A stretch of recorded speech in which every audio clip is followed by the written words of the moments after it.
Understanding the difference between friends and family and goods and services payments on PayPal is crucial. Friends and family is for personal transfers like splitting bills or gifts. It's generally fee-free when using a PayPal balance or linked bank account.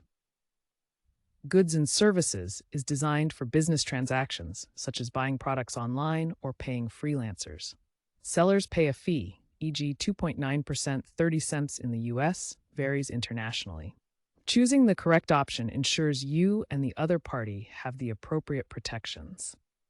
Always select goods and services when paying for a product or service to get PayPal purchase protection, covering unauthorized transactions and non-delivery.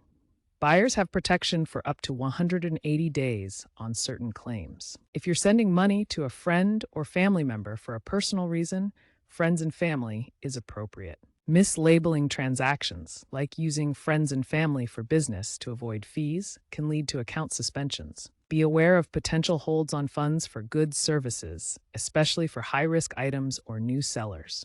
Double-check your selection before sending to ensure correct categorization and applicable protections. As of 2025, PayPal uses machine learning to auto-categorize transactions based on seller profiles, but verify the type. Remember to choose wisely between these options to maximize protection and avoid issues.